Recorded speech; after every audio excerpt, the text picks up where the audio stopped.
Lux presents Hollywood.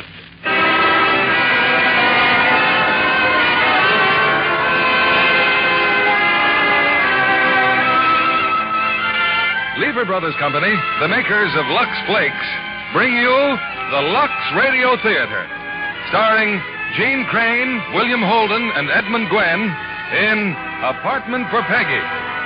Ladies and gentlemen, your producer, Mr. William Keighley.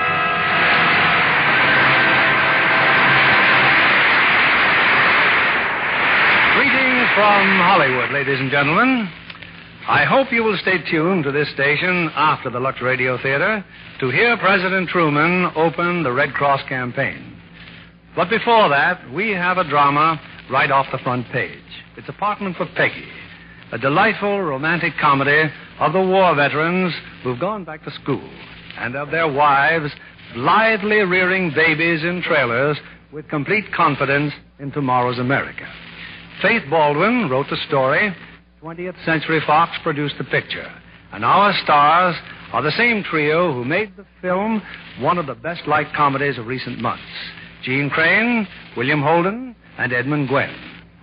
There are thousands of modern pioneers like the one Gene Crane plays tonight, and they're scattered on campuses from Maine to California. Like other homemakers, they've discovered Lux Flakes. And when they choose Lux Flakes for their households, they're making the right start. Now, Apartment for Peggy and Act One, starring Gene Crane as Peggy, William Holden as Jason, and Edmund Gwenn as Professor Barnes.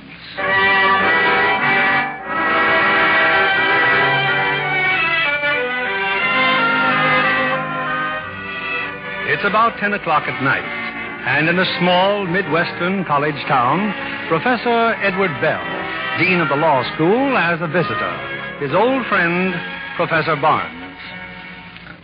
Hope I'm not disturbing you, Edward. Well, No, Henry. Come on in. You are busy, aren't you? It's this housing problem. Oh. Henry, it's a mess. All these veterans, most of them married, some of them with children. Where are they going to live? Well, I have a little problem, too, Edward. You? Yes.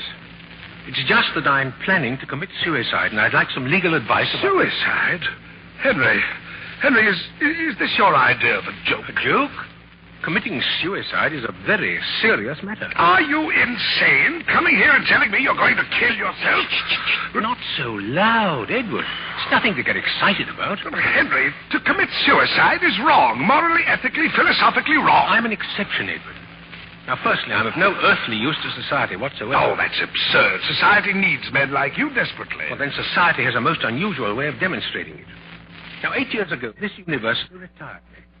They put my portrait in the library, patted me on the back, said in effect, "Thank you.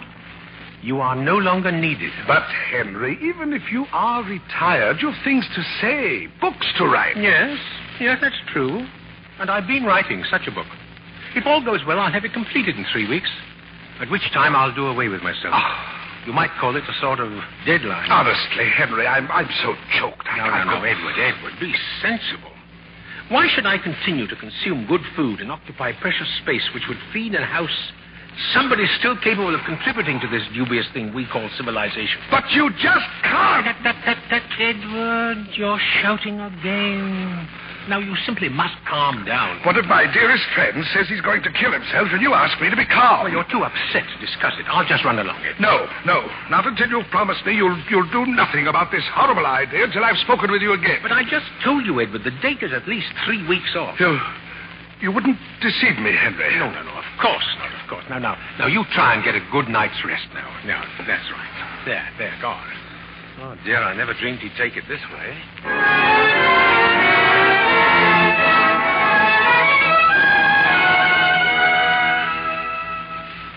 Of course, Edward told me.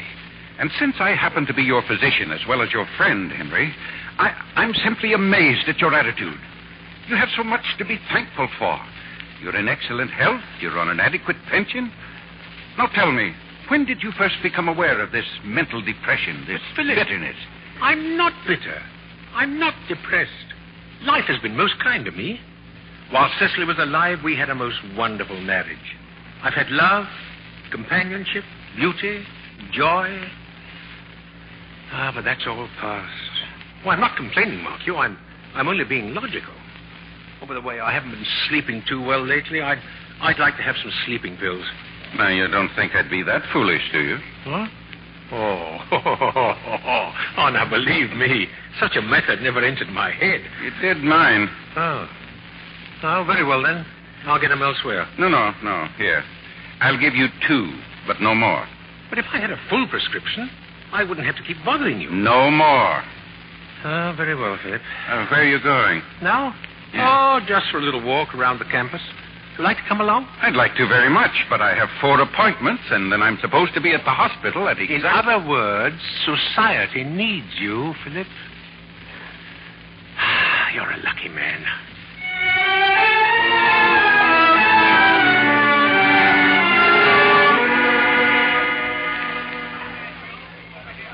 Mind if I share the bench, Pop? Huh? Oh, no. Gee, I'm sure glad this bench is here. Do my feet hurt? Well, I don't wonder. Those shoes. Oh, it's not the shoes. I've been looking for an apartment. Jason and I are simply going nuts. Apartment? Jason? Uh-huh, Jason's my husband. We're going to have a baby, too. Baby?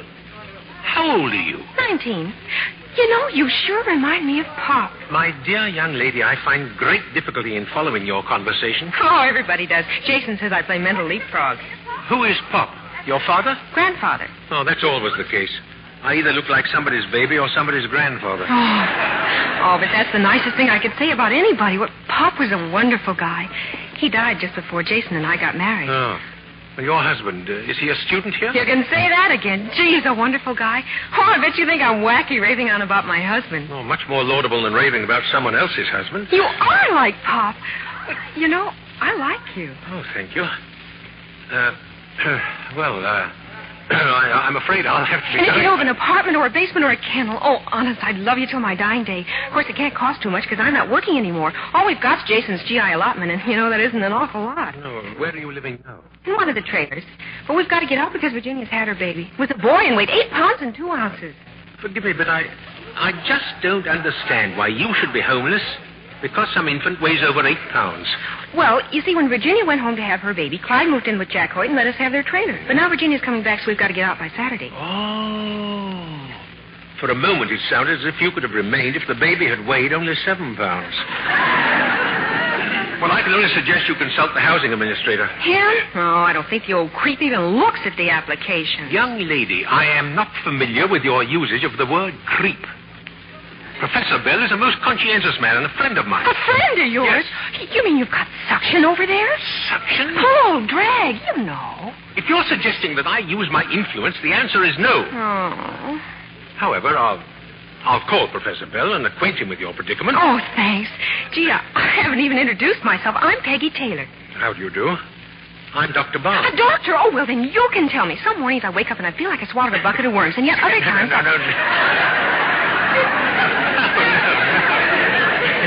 I'm a doctor of philosophy. I once taught here. You know, you smile just like Pop, too. You should smile more often. Oh, I wish there were more to smile about. Oh, no, not you, too. That's what half the people around here are saying. Whole world's going to the dogs. Nobody's got a chance. Might as well commit suicide. Well, in many instances, I consider suicide completely justifiable. Oh, now, wait a minute. How can suicide be a solution of anything? Well, I'll give you an example. A hypothetical case. An old man is alone in the world. His work is finished. Uh-huh. He's contributing nothing. Yeah? His only future is a daily repetition of the useless present. Why not suicide? Well, that's easy, because it wouldn't change anything. The gentleman would be dead. Most people consider that quite a drastic change. Well, what makes Mr. Hypothetical think he's living now? I just said he is living. I mean, really living. Well, if he's just sitting around moping, thinking of reasons why he should knock himself off, well, he's dead as a dodo already. Yep. Keepers the time. Well, don't forget to call the housing administrator. Be seeing you, Pop. Huh? Oh. What makes Mr. Hypothetical think he's living now?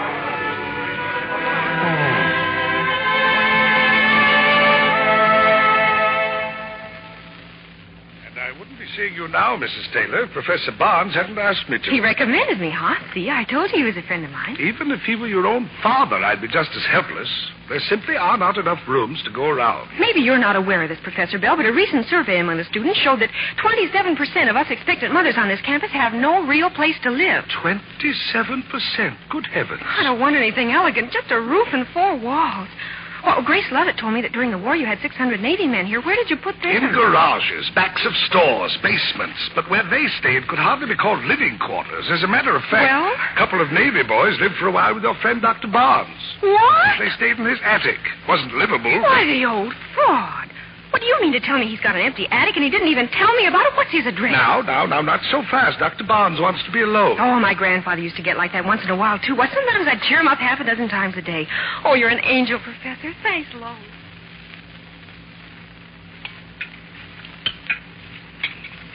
Sorry I'm late for lunch, honey. Well, how do you feel? If I were having twins, I'd feel twice as good. Oh, you're wonderful, Peggy. In a couple of days, we'll be out on the street, but you Jason, maybe we won't be out on the street. I've got a prospect. Oh, sure, I know. It's an old phone booth, and we only have to share it with 4 other couples. It's an attic. An attic. Great. You know why I was late just now? Professor Collins wanted to talk to me. He said if I come back to school next year... If you come back. You mean when you come back. Well, there's plenty of time to talk about Oh, that. no, sir. We'll talk about it right now. If you think for one little second after all we've Well, done... let me tell you what Collins said, will you? He said if and when I come back to school next fall, he thinks maybe he can wangle me a job as a teaching assistant. Jason! Well, just a minute. You know what a teaching assistant gets? They pay him off in box Oh, toys. I don't care if you have to pay them. They want you. It's a start. Yeah. Then on the way here, I stopped by the post office. Got a letter from Bill Dudley. Bill Dudley's a dope. Bill Dudley happens to be averaging $150 a week selling used cars.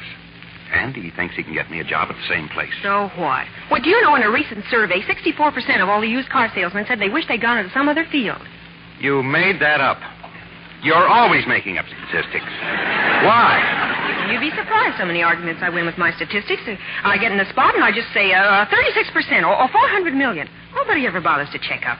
They just say, my, I never realized it was that much. Then when I walk away, they think I'm very smart. And a little wacky, too.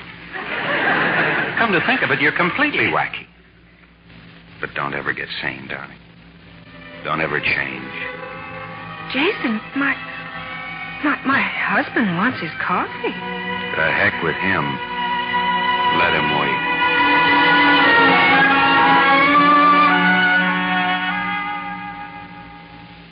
My dear young lady, I don't know what you're talking about. Well, imagine you all alone in this great big house. It happens to be a rather small house. Professor Barnes, why didn't you tell me you had room for Jason and me? But I haven't. No one could possibly live in that attic. What about during the war? Well, that was an emergency. Well, what do you think this is? They stayed up there for just 1 week. Months later, those 2 boys wrote to me from Iwo Jima. They said life there was terrible, but not nearly as bad as my attic. I'll bet they never lived in a trailer. All right, all right. Now, come on upstairs. I'll show you the attic.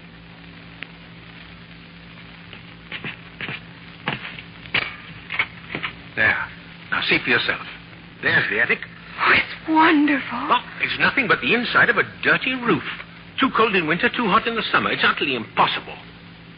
Well, you satisfied? Am I satisfied? Why, it's perfect. No. I didn't mean that. This attic is not for rent. You mean we can have it for free? You won't take any money? Oh, you're an angel. I knew you were like that. Mrs. Taylor, the attic is not available. Not for gratis and not for money.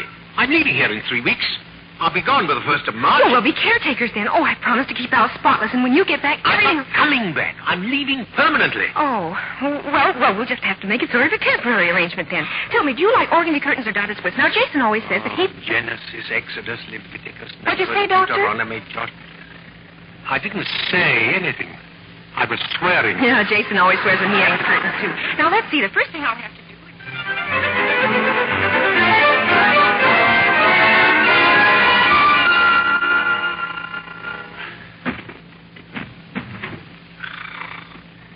Fine thing when a man can't write in his own house. Oh, this is ridiculous. It's... Mr. and Mrs. Taylor! Can't you please be a little quiet? I'm trying to... Oh, no, the lights have gone out. Oh. Who turned the lights up? Oh, Genesis, Exodus, Leviticus, Numbers, Deuteronomy, Joshua, Judges, Ruth.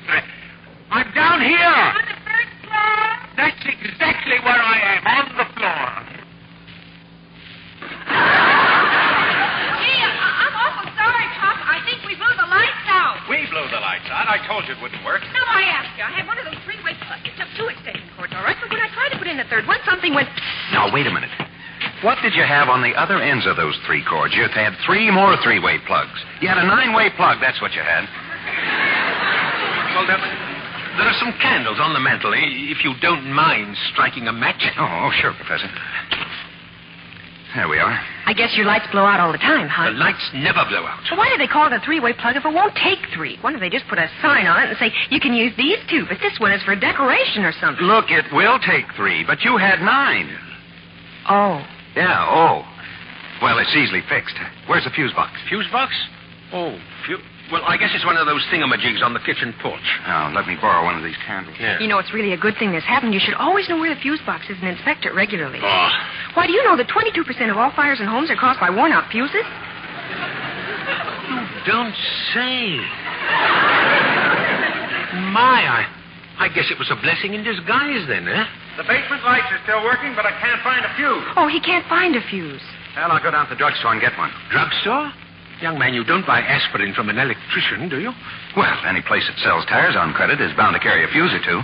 I'll be right back, honey. Gee, Pop, this is a pretty room. Yeah. Yes, it was our living room. But I do think the sofa would look much better closer to the window. Look, I'll show you. My dear young lady, this room was decorated and arranged by my wife. She was a woman of great taste and culture, and to me, this room reflects her character. Also, it represents a portion of my life during which I was most happy. It will not be changed. Okay, Pop, okay. I'll move it back. Thank you. Shall I light the fire? It'll give us more light. Oh, well, it might be rather nice. I'll do it. Who's this, Pop? This photograph, I mean. Oh, it's my son. Where's he now? Dead. The wall. Oh, this war? No, the other one. But aren't all wars the same? That's what Pop always said, and ain't it the truth? Do you mind if I play the piano? Oh, no. No, my dear, I'd rather enjoy it. Oh, I'm not very good, really. Huh?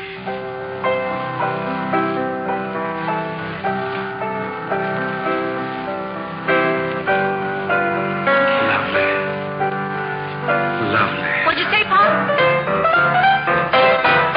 Yes, it makes it, doesn't it? Leviticus, Numbers, Deuteronomy, Joshua, Judges.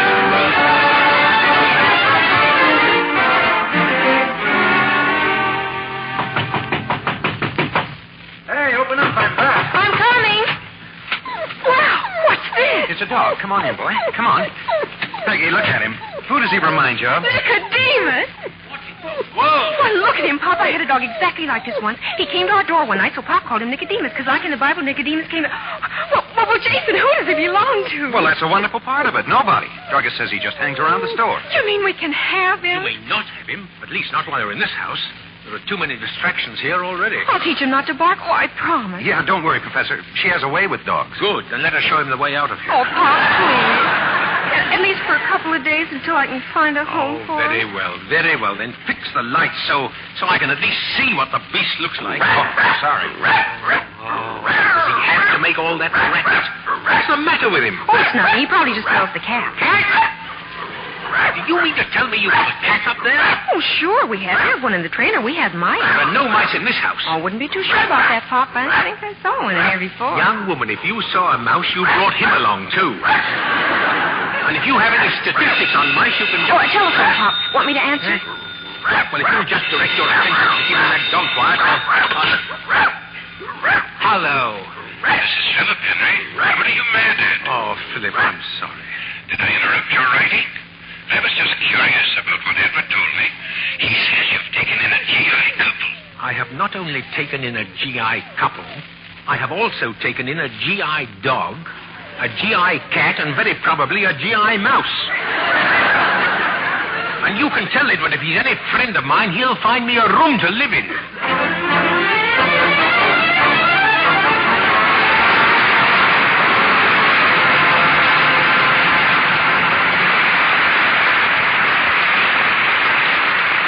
Our stars will return with Act Two of Apartment for Peggy in a moment. Now, here's our Hollywood reporter, Libby Collins. John, can you imagine a man winning a modern house with every kind of push button imaginable and wishing it had been a tobacco pouch instead? What does his wife say? Well, of course, she and their 15 children move right in. And there's just one reason Universal International's new picture, Ma and Pa Kettle, is so terribly funny. Percy Kilbride as Pa and Marjorie Main as Ma make a great comedy team. And when the Chamber of Commerce gets interested in the Kettle family, lovely Pat Alphen, the secretary, is fascinated by these bewildering people. Pat is a fascinating personality herself. She always looks so trim, the way a perfect secretary should. But how about those sheer nylons she wears? Aren't they a bit extravagant for every day? Oh, no, indeed. Even sheer nylons last amazingly long with gentle Lux Flakes care. It's a fact. Stockings washed with tiny diamonds of Lux last twice as long as those washed with a strong soap or rubbed with cake soap. I know that's true. Scientific strain tests prove it. The tiny Lux diamonds are wonderful. They bubble up into thick, billowy suds the minute water touches them. And the suds are so rich and creamy, they float out soil in a jiffy. Yet they're ever so gentle. Your hands tell you that. And here's more proof how safe they are for stockings. Over 90% of the makers of stockings recommend Lux Flakes. Now, our producer, William Keeley.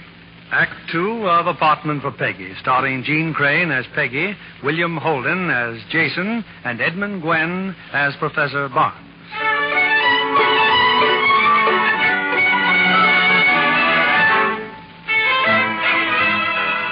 3 weeks from now, Professor Henry Barnes plans on being dead.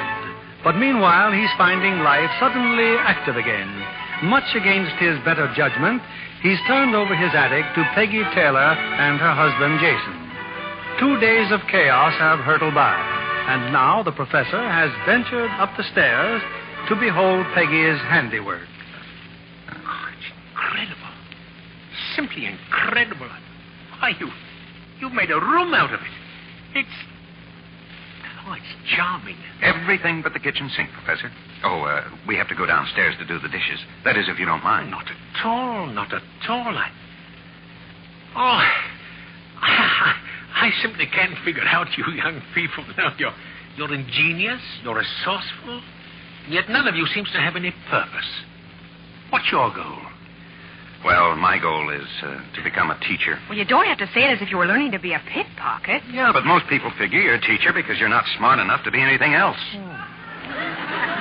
Well, when did you first decide to teach? Oh, it was during the war, right after my ship was sunk. I was floating around the Pacific one day, asking myself how I could wind up 6,000 miles away from home, hanging onto a hunk of life raft. Mm-hmm. And I sort of figured that it all began with ignorance. And then it went from ignorance to suspicion.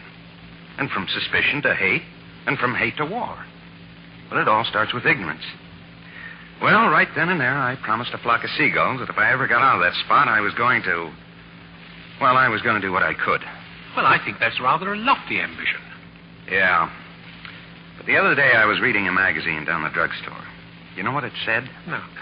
We spend more than twice as much money on liquor than we do on education. Oh, statistics, huh? Yeah, but these are on the level.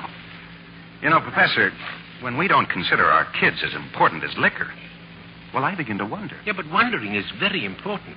It sometimes leads to a few of the answers. Well, the only answer is to do what you think is best, the best you can. That's why I want 9 kids. Now, just a minute. I want to teach them to be decent and honest and to understand the other fellow. Go on, Peggy.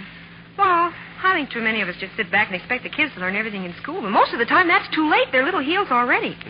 I'll take those 9 kids I'm going to have. Maybe 7 of them will turn out to be horrible little beasts, but maybe 2 of them will be good. And like Pop used to say, maybe their kids and their kids will be even better. And my gosh, if it keeps snowballing like that, maybe someday it'll be just natural to be tolerant and kind and good. Yeah. And how long do you think that'll take? And meantime, where's the money going to come from? You're looking for a fight. No, I'm looking for an answer. Okay, give me a $50 and I'll show you. What do you want with a $50? Just give it to me. Okay. Here. All right.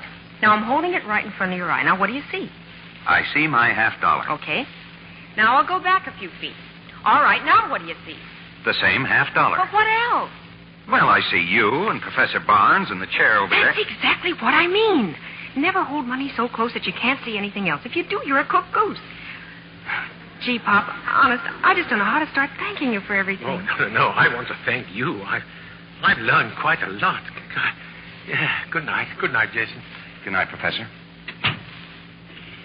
Say, that $50 trick works all right. Oh, it's no trick. It's just common sense. Oh, no. It's a trick. Especially when you keep the $50. Come on now. That's half of my allowance. Oh, a girl can't make a nickel around here. Incidentally, what do you really think of your new home? What do I think? Well, it's swell. Only it's still just an attic. I want to give you so much more than this, Peggy. I've been thinking about Bill Dudley's letter and that job. I know you haven't, and I wish you'd stop. But, Peggy, it's going to be 2 more years before I get my master's degree. 2 more years of attics and trailers. And each other. Oh, you always say the right thing at the wrong time. Here I am, all set to convince you, and... well, it's over before I know it. Give me a kiss. Hey, you know you could stand a haircut? Okay, give me 6 fits and a kiss. Come to think of it, your hair looks fine the way it is.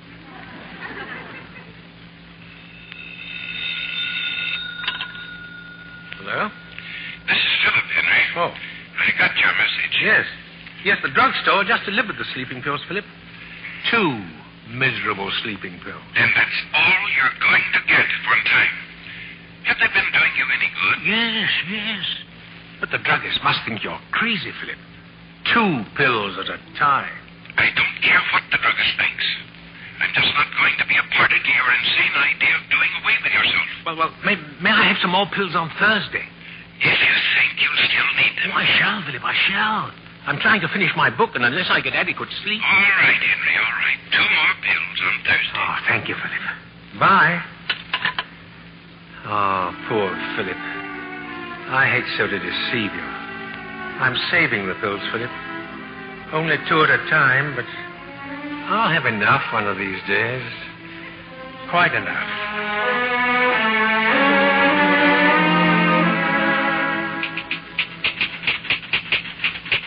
Jason, he kicked me. The baby just kicked me again. Well, why didn't you call me? I did. Oh, gee, he's stopped now. Oh, go to sleep, honey, please. Incidentally, you didn't take your pills, did you? Pills? Now, look, how much trouble is it just to take a simple little pill? I ran out of them yesterday, but don't worry, I'm not anemic. Well, the doctor said to get some more. Well, why didn't you? Well, I just forgot. How much they cost? Well, around $5, but the reason that I didn't... You didn't have the money, did you? Oh, stop looking so serious. Your allotment check will be here in a day or so, and then... Oh, it's no good, Peggy. It won't work. What are you talking about? It's time for me to stop this nonsense and get a job. But you've got a job, an important job. Wait, you're going to be a teacher. Yeah, and how am I doing it? By making you live in a place when guys on relief do better. Oh, darling, please. You're just tired. You bet I'm tired.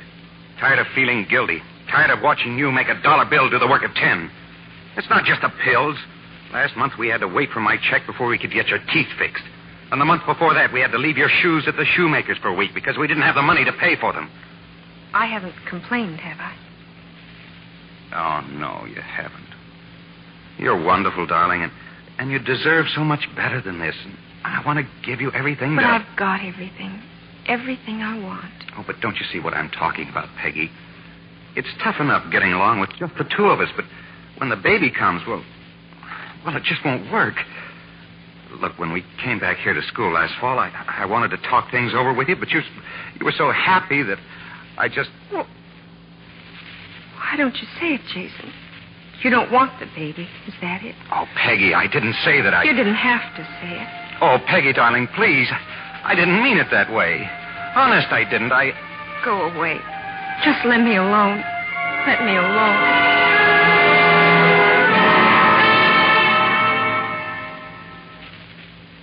You don't understand chemistry, Jason. I simply fail to see where I don't think it's going to matter now, Professor Collins. I'm going to quit school. In a few weeks, my wife's going to have a baby, and we're living in an attic, and we can't even have it. He's been nagging you or something? No, sir. And you mean you're just quitting? I don't think that's quite fair, sir. I told you I'd try and get you that teaching job. It won't pay enough. It won't pay enough.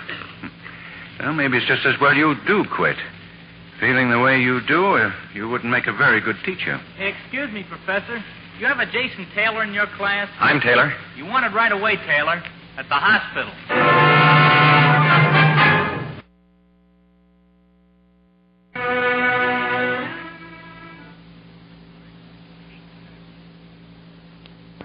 Well, that's all right, Jason. No need to worry about her.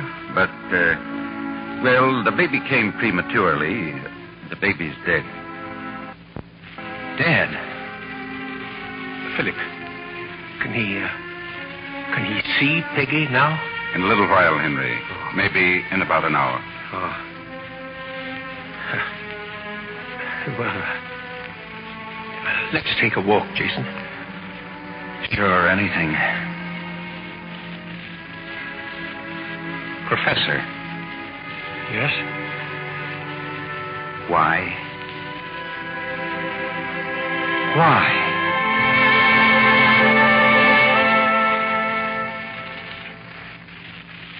I've been here a week, Pop. What kind of hospital is this? I want to go home. Don't worry. They'll get rid of you just as soon as they can. That afternoon nurse. She's the worst of all. Oh? It's time for our pill. Have we had our lunch yet? Shall we brush our teeth now? They're my teeth, but the way she talks, you think half of them belong to her. Well, I think you are getting better.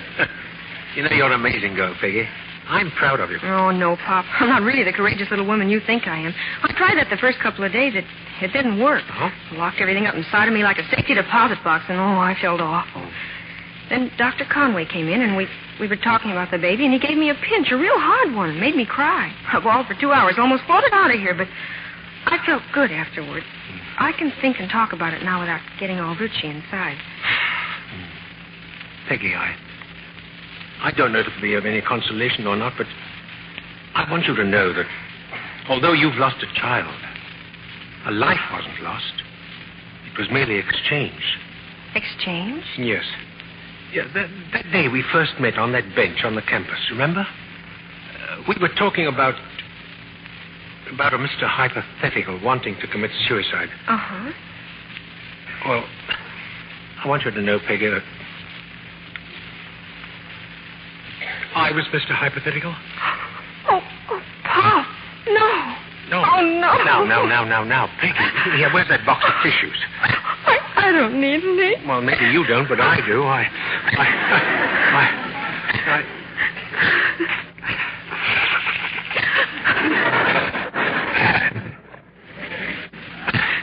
You know, I feel like one of those twice-born people Henry James wrote about.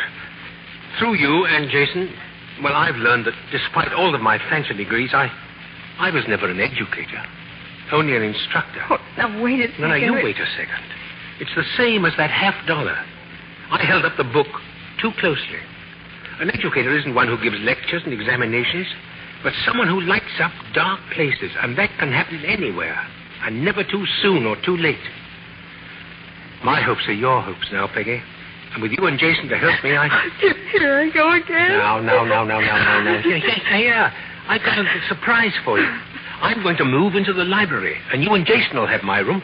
I think we can fix it up so that you'll be... Oh, Pop Jason's leaving tonight. Huh? He's going to Chicago to take that job. No.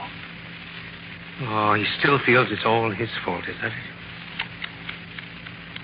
I tried to explain... Oh, that's not it. He's just using the attic and the baby as an excuse. He's running away from himself, Pop. Oh, well, after all, he has a right to live his life the way he thinks is best.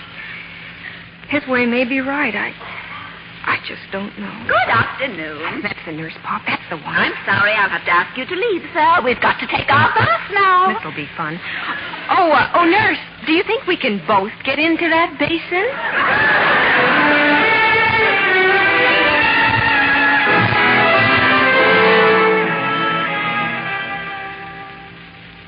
Here, Philip. Peggy's been home from the hospital for over a week. What's wrong with her? Why doesn't she get better? But she is better. Physically, she's fine. She misses her husband. What's he doing in Chicago? Selling used cars, working for some fellow called Careless Carson. Pop, Dr. Conway, look. It's a letter from Jason from Chicago. For heaven's sake, woman, don't scare me like that. Oh, it's a letter. Oh, Pop, it's wonderful. Look, a money order for $50, and he's found a cute little apartment, and his job gives him plenty of spare time, so he can take some courses at night and get his credits just the same. Of course, it'll take a little longer that way, but do you know that 41% of all GIs who... Well, my dear? Oh, I'm such a rotten liar. The letter's from Jason, all right, but not one word about coming back here. Oh, I wouldn't mind if only he were doing what he wants to do, but, I know he's not. Well, I guess you can't expect miracles in a couple of weeks, can you? It'll all work out somehow. Peggy, it's time for me to pinch you again. Peggy. Right where you are, Henry. Better go. I've sat where I am too long. You tell Peggy I'll be back tonight. Tonight? But where are you going? To Careless Carson's used car lot. I'm going to Chicago.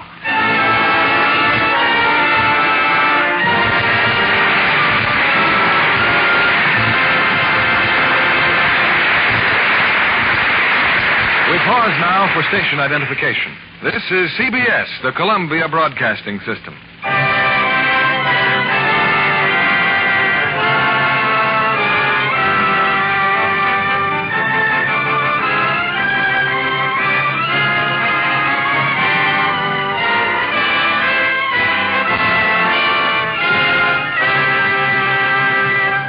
During the intermission before Act 3 of Apartment for Peggy, I'd like to introduce our special guest, Kathleen Hughes, talented 20th Century Fox actress.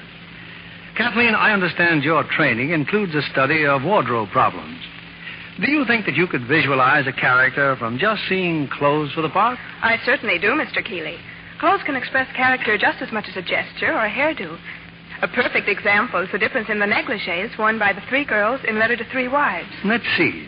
Jean Crane plays a wholesome young girl not accustomed to luxury. So she wore a simple flower dressing. But not Linda Darnell, the ambitious gold digger.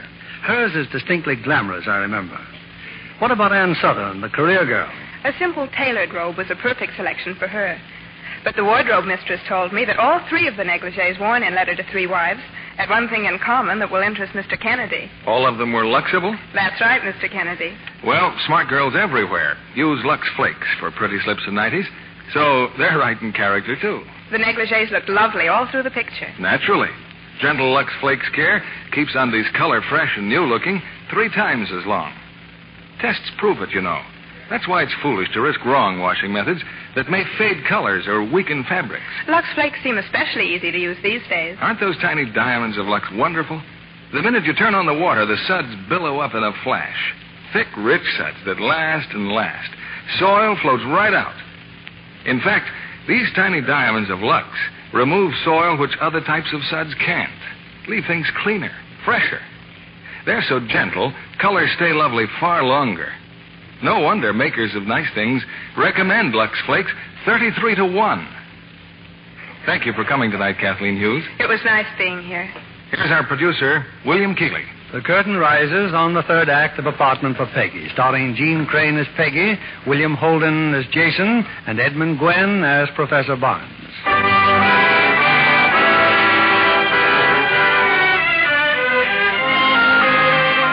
In pursuit of Jason, Professor Henry Barnes has gone to Chicago, specifically to a large used car lot filled with shining automobiles and banners bearing the name of Careless Carson.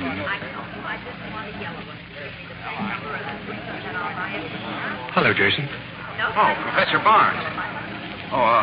How's Peggy? She's worried, Jason. Why haven't you sent for her? Oh, I will eventually, Professor. It's just that right now every time I think about her, I feel as guilty as if I... Is that why you haven't even telephoned?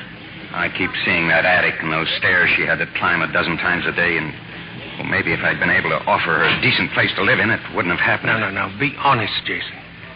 It's not the baby that makes you feel this way.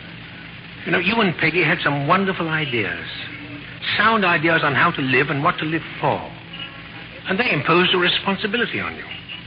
And now you've deserted that responsibility. Isn't that why you feel guilty? Maybe. I don't know. I had a talk with the dean, Jason. He said if you came back now, you could take makeup examinations, and if you passed them, you'd not only be reinstated, But the instructorship would be a certainty. Oh, even if I wanted to, I doubt whether I could pass that chemistry exam. As for teaching, I make more here in 2 months than I would in a year. Is that so important? Yes, I think so. Look, Professor, I've got a line on an apartment. It has 4 rooms. You can walk around in it. It's a place where a fellow can live with his wife without feeling that he's letting her down. Now, is it so wrong to want to feel that way? No. No, but I thought you once promised a flock of seagulls you were going to teach and try to help people be more understanding. Sure, and lots of others made promises, too. When I got out of the service, there were millions of them. This time it was going to be different. But why should the finger point only at me? Why is it my responsibility? Well, simply because you realize that it is a responsibility. Not enough people do. Yeah, but I think I've got a right to ask the same question everybody else is asking. What do I get out of it? Well, if you're a teacher, you'll be underpaid, taken advantage of, and be at the mercy of the trustees. If you adhere to the educational status quo, you'll be considered archaic. And if you have any progressive ideas, there's no telling what they'll call you. You'll write a book or two which no one will read, and just when you're beginning to enjoy all this, you'll be retired. That's really something to look forward to. Yeah, but strangely enough, if you don't outlive your usefulness, you'll be happy. You'll leave a few people here and there through the years a little more enlightened than when you met them. You'll feel that you've made a contribution. That's all you'll get out of it. And it's not enough. You know, I find it singularly curious, Jason, that if a doctor tells us that peanut shells are good for us, we eat them. If a chemist maintains that one gasoline is better than another, we use it. We're guided by experts on everything, from breakfast cereals to foreign policy, and yet, on the most important thing of all, how to live, we pay no attention. No. Ever since man began to think, great minds have been telling us that the pleasure in living is in helping, that happiness comes from a simple, useful, constructive life. But yet we call all this advice infantile, impractical, and hopelessly idealistic. Oh, Taylor. Don't you see, Jason? Hey, Taylor just came in, Taylor. As soon as you're finished, he wants to see you. I'm finished now. I'll be right there. Goodbye, Professor. Thanks for dropping over. Yes. Yes, Jason. Yes, Goodbye.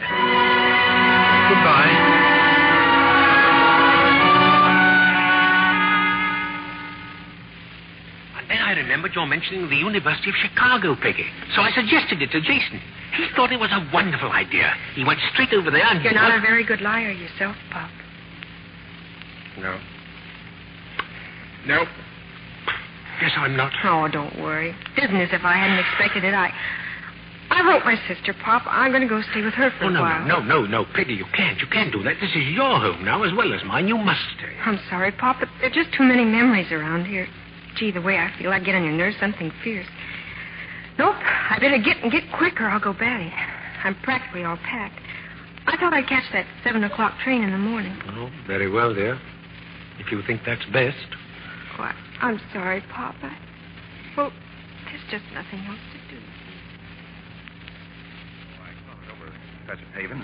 Well, I quit my job and I'm here. Oh, I am so glad to see you, Jason. Oh, thank you. Anyway, Professor Barnes told me the dean said I could take some makeup exams. Of course.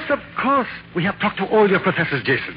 You came back with Henry? Oh, no. He doesn't know I'm here. Neither does my wife. Oh, well, then we must tell him right away. Oh, I'd rather you didn't, sir. I don't know whether I can pass the exams, and I'd rather not raise her hopes too much. Now, come along with me, Jason. I will call all the other professors and arrange for your examinations immediately. You'll give me the physics exam yourself, won't you? Of course. Come, Jason, come. I'm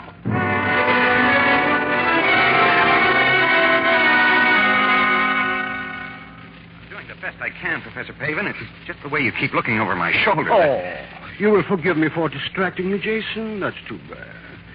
Now you will have to figure that last part all over again. But why? Oh, I see what you mean. Where's that eraser? How could I have made a mistake like that? Yeah, that is better. You receive 86%. I have it all figured. That is all, Jason. Into Professor Jensen's office now. Mathematics, Jason. Mathematics.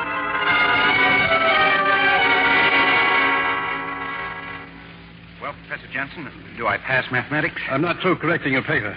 Now, let me see. I'm trying the period of vibration in both spheres. Yes, this is correct, Jason. Absolutely correct. But, Professor, that's the question you're marking correct. My answer's on the other side.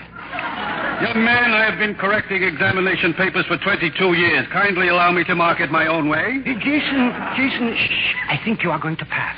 You received 84%. I have it all figured. But here, you better check it yourself. I was never very good at adding. Later, Professor Jensen, later. Jason now goes to chemistry. Professor Collins is ready in the laboratory. That's the one that really worries me. Well, let's go.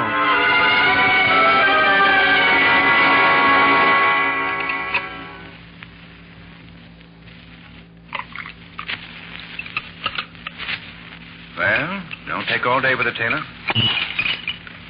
Nervous, Taylor? Just leave it there. This new setup over here. Try it again. Yes, sir. You were in the Navy, weren't you, Taylor? Yes, sir. What sort of duty? I was on the Vincennes till she went down, and then later... That was a little tough. I was on the Wasp. Oh? Well, I guess that wasn't exactly a picnic either. Nothing worthwhile ever is. Yes, sir. I'm just beginning to find that out. Don't worry, son. Now, finish that formula. You're doing fine. I am? I'll be in Professor Pavin's office. Just telephone when you're finished. Oh, incidentally, a couple of your friends are there, too. Dr. Conway and Professor Bell. Of course we're doing the right thing. Well, Jason has to pass. For his sake, for Peggy's sake, for Henry's sake. Besides, it isn't as if he didn't know his subjects. He does know them. Yeah. Under normal conditions, he would pass easily. So we just have to help him.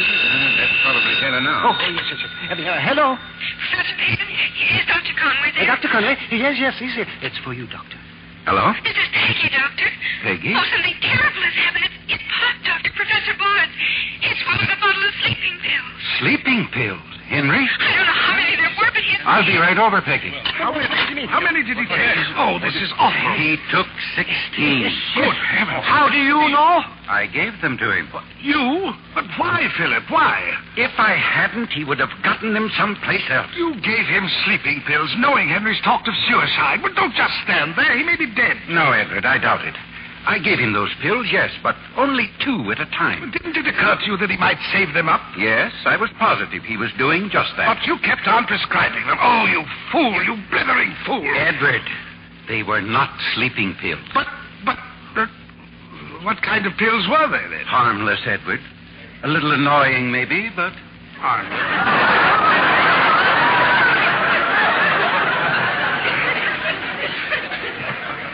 You've got to keep walking, Pop, please. Oh, please. Oh, I feel awful. Lift your legs up. Walk around the room. Faster. Oh, but all I want to do is... No, sir, I had enough trouble getting you down here. If you won't walk, at least drink some more coffee. Oh, but you poured 7 cups down me already. Oh, Peggy, please. Oh, I'm not sleepy. Just let me go upstairs. Drink this coffee. Mrs. Landon, make another pot. Oh, no, not her coffee, Peggy. No. I'd rather die, really. Come on, Pop. We've got to walk. Peggy? Jason, you're back home. Hello, darling. Oh, Jason, I love you, but we haven't got time for that sort of thing now. Pop's taken a whole bottle of sleeping pills. What? Well, what'd you do that for? Because you 2 left me, that's why. Well, how do you like that? So you're going to pick up your toys and go home, huh? You ought to be ashamed of yourself. You're slowing down, Pop, faster. Oh, where's Dr. Conway? Professor, this morning you told me about my responsibilities. What about yours? You've got what millions of people are begging for, education, knowledge. And you're trying to destroy it all with a few rotten sleeping pills. Why, you're no better than... Stop talking, Jason. Make him walk. If he doesn't keep walking, he'll die. Now, look here, Professor. I can think of an awful lot of fellows that would have liked to have had the choice that you have now. Oh. Maybe your son was one of them. Well, what are you going to do? Walk or go to sleep? I'll walk. Get going, then. Yeah. Fast. Yeah. Let those legs up. Yeah. Get faster. Now run.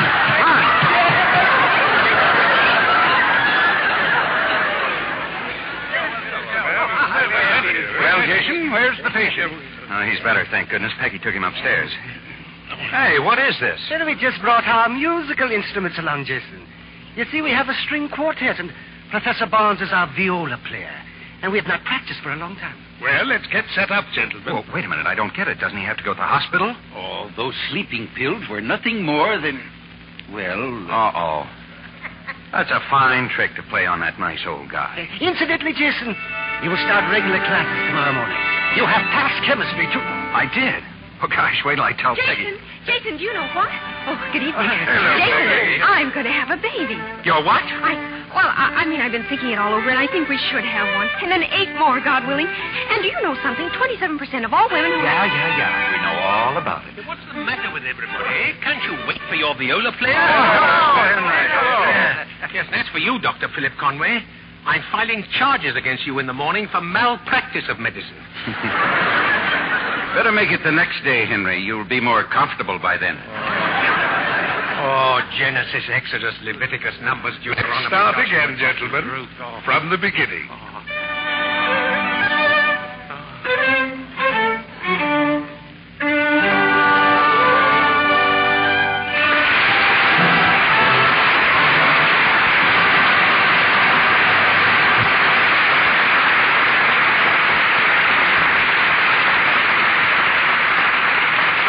Stars will return for their curtain calls in a moment.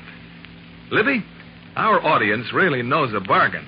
Thousands of orders are pouring in for those original Rogers silver plate teaspoons we offered last week. Well, no wonder. I've seen the spoons. They have the beauty and feel of sterling. You can still get 3 original Rogers silver plate teaspoons for only 50 cents with the top from a box of Lux Flakes. But hurry. The spoons are silver plate and made by the world's largest silversmiths. The same extra heavy silver plate that Lux Flakes offered before the war. I love the design. The simple wheat motif goes beautifully with any other silver. Here's the address. For every set of 3 teaspoons, mail 50 cents and the top from a box of Lux Flakes to Lux, Box 31, Wallingford, Connecticut. With your spoons, you'll get an order blank so you can send for matching pieces. Imagine, you can build a service for 6, 39 pieces, for only $10.25 with Lux Flakes box tops. I'll repeat that address. Send 50 cents with a Lux Flakes box top to Lux, Box 31, Wallingford, Connecticut. This offer is good only in the continental United States, including Alaska and Hawaii, and is subject to all local and state regulations prohibited by law in Montana. Back to our producer, Mr. William Keeley. And here, once again, are the stars of a charming play. 3 charming people. Jean Crane, William Holden, and Edmund Gwenn.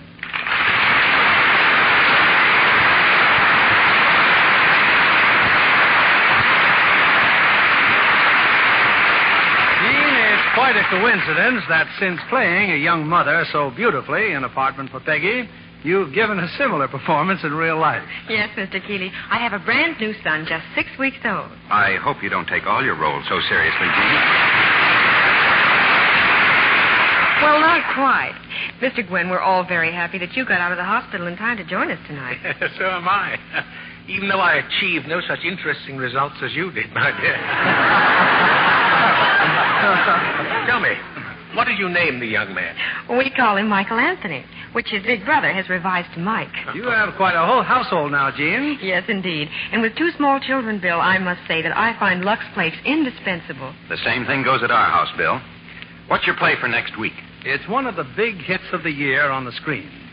First, I'll tell you the star, because he'll be making his first appearance on this stage next Monday night. It's John Wayne. And with him, we'll have Joanne Drew and Walter Brennan. The play is a roaring action drama of the Old West, the popular Red River. And it's great entertainment for everyone in the family. We'll all enjoy that, Bill. Night. Good night, and thank you all.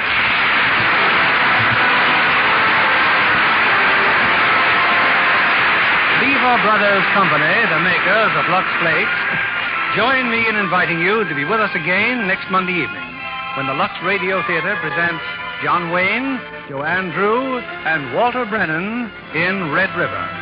This is William Keeley saying good night to you from Hollywood.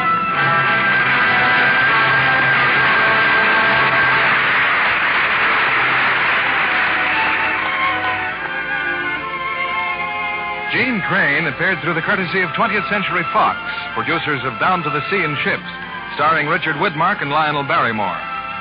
Edmund Gwenn appeared by arrangement with Metro-Goldwyn-Mayer, producers of the Technicolor picture Little Women, starring June Allison and Peter Lawford. William Holden will soon be seen in Paramount's Technicolor production Streets of Laredo. appeared in tonight's cast were Griff Barnett as Dr. Conway, Alan Reed as Bell, Bill Johnstone as Collins, Howard McNear as Paven, Herbert Butterfield as Jensen, and Eddie Marr, Eleanor Audley, Gil Stratton Jr., and David Light. Our play was adapted by S.H. Barnett, and our music was directed by Louis Silvers. And this is your announcer, John Milton Kennedy, reminding you to join us again next Monday night to hear John Wayne, Joanne Drew, and Walter Brennan in Red River.